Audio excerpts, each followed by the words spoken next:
자, 시진핑이 경기를 부양시키면 되는데 왜 부양을 못 시킬까요? 자, 많은 사람들이 중국이 국유화나 유동성 완화를 통해서 부양시킬 거라고 보고 있습니다.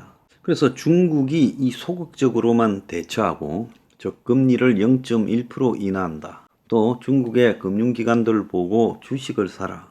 그리고 주식 거래소를 갖다가 깎아준다. 이런 짓만 하고 왜 못하는가라는 부분입니다. 그래서 중국이 부양책을 끄리는 이유는요. 금리 인하를 큰 폭으로 내리게 될 때 위안화 가치가 흔들리게 돼서 위안화가 지금 계속 폭락할 수 있다는 거예요. 그래서 중국이 위안화 가치가 폭락하게 되면 더 이상은 못 버틴다고 보고 여기에 굉장히 두려움을 느끼고 있어요. 중국 그리고 또 한편으로는 자본주의 세상에서 사는 우리나라나 미국 같은 사람들은 전혀 모르는 중국 경제의 문제가 좀 있어요. 중국의 경제 위기가 단순히 부동산 부분이나 인프라 부분에서 온 금융 위기가 아니라는 겁니다. 복잡하게 얽혀 있어서 기본적으로 지금 내수도 없고 또 중국의 산업 구조 시스템 자체도 잘못되어 있고 농업도 낙후되어 있고 또 수출 지향적으로 수십 년 오다 보니까 수출이 안 되는 상황 속에서 산업 구조 변화를 시켜야 되는데 이제 이런 변화를 하는 데만 해도 엄두가 안 나는 일이 한두 개가 아니라는 거예요.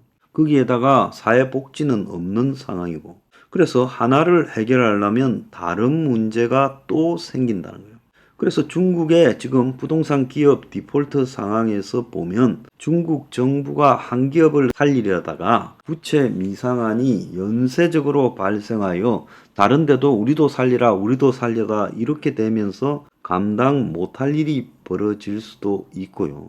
또 한편으로는 중국의 성장 자체가 부채에 기반해서 이루어진 성장이기 때문에 시진핑이가 이번 기회에 부채 없이 중국이 굴러가는 경제로 바꿔야 된다. 그러지 않으면 방법이 없다. 그래서 중국 GDP의 30%가량을 차지하는 투기적 부동산 건설과 불투명한 보조금 지급에는 관심이 없고 중국의 경제 체질을 첨단 반도체, 전기차, 자율주행차, 드론 이런 데 돌아가야 된다. 그래서 저런 부분에 더 이상 돈을 투입할 수 없다라는 생각으로 버티고 있는 거예요. 그래서 자기가 위기를 맞기 전에는 시진핑의 생각이 바뀌지 않을 것 같다라는 이야기가 나오고 있어요. 그래서 경기 부양책이라는 것이 있지만은 미국도 코로나 때 경기 부양책을 했고 한국도 윤 정권의 때 경기 부양책을 했지요. 그래서 경기 부양책은 통화적으로 하는 것과 재정적으로 하는 건데 통화는 금리 인하고 유동성을 늘려주는 국채를 갖다가 사들이는 거. 이런 것이 이제 통화정책이고 재정정책이라는 것은 정부가 세금을 줄이고 지출을 늘리는 거다. 자, 그런데 이 두 가지 다 중국 정부가 금리를 내리기도 어렵고 또 한편으로 지금 돈이 나올 데가 없는데 지출을 강화하기도 어려워서 부양책에 한계가 있다라고 보는 겁니다. 자, 오늘 아침에 동아일보에 보면 이면에 차이나 쇼크가 온다. 그래가지고 흑묘, 백묘 대신에 정묘, 즉 검은 고양이든 흰 고양이든 경제를 살리면 그게 최고다라는 입장에서 무조건 빨간 고양이, 즉 공산당의 입장을 강화하는 쪽으로 가야 된다.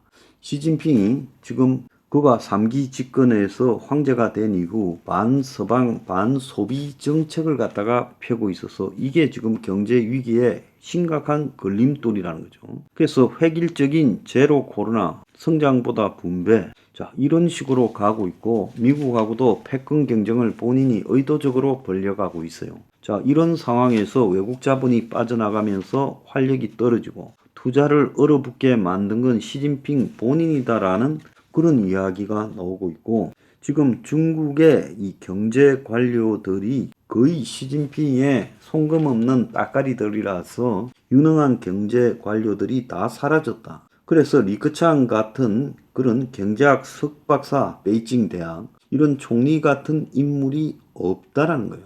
리커창이 팬데믹이 한참이던 2020년 6월에 내외신 기자회견에서 중국 빈곤층 6억 명이라는 말을 해서 이 샤오캉 사회 모든 국민이 평안하고 풍족한 삶을 누린다라는 신화를 만들어가는 시진핑의 도전에서 반발을 샀어요.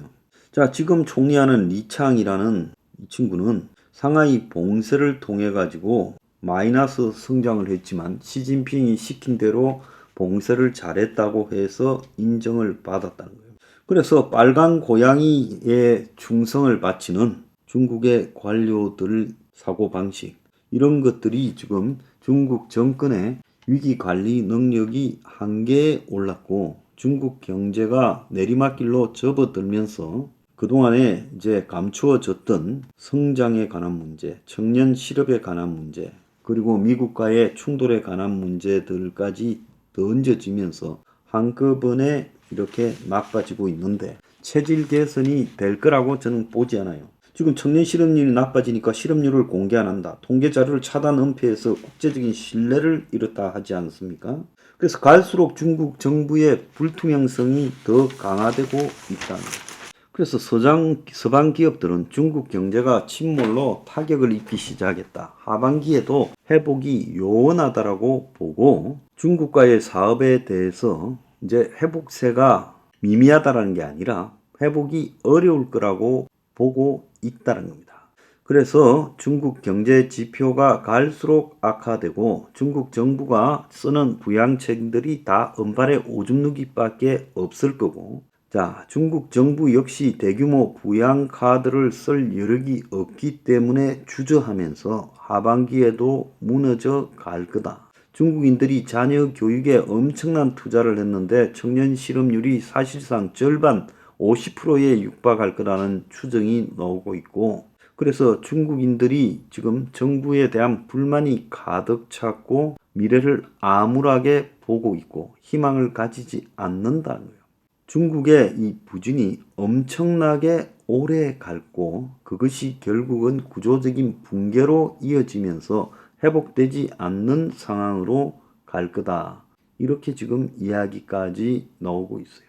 그래서 한국에서 중국인 단체 관광 유커가 들어온다 해서 지금 기대를 하고 어쩌고 또 리오퍼닝에 대한 미련을 못 부리고 있는데 정신 똑바로 차려야 된다 생각을 하는 겁니다. 더 나아가서 중국의 부동산 불시가 한국으로 옮겨 붙을 것이다. 중국에서 부동산이 이제 조금 있으면 얼마나 붕괴되는가 하는 모습들이 시시각각으로 지금 실시간으로 한국에 중계가 돼서 올 거라는 거예요.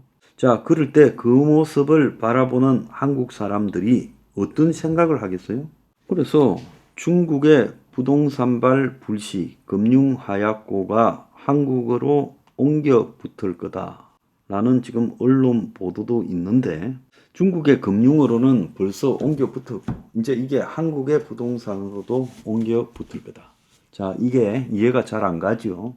자, 제가 미국의 이제 상황을 오부에서 이야기하면 그까지 들어보면 이해가 좀 갈 거라고 봅니다.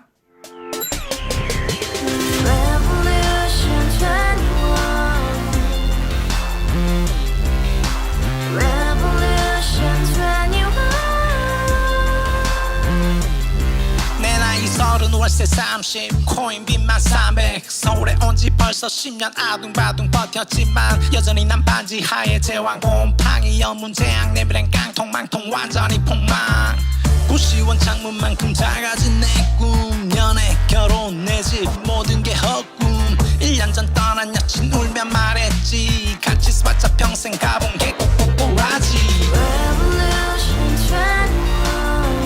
가바후스 700 나도 소유주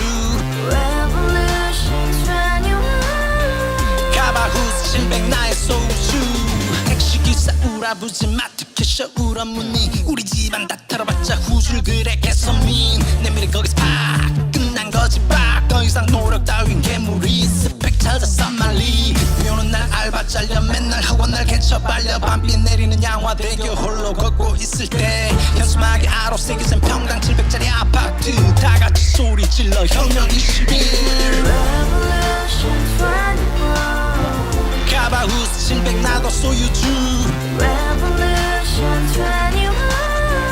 카바우스 700 나의 소주 You and I, we live together in the house. Brand new day, and your dream had just begun.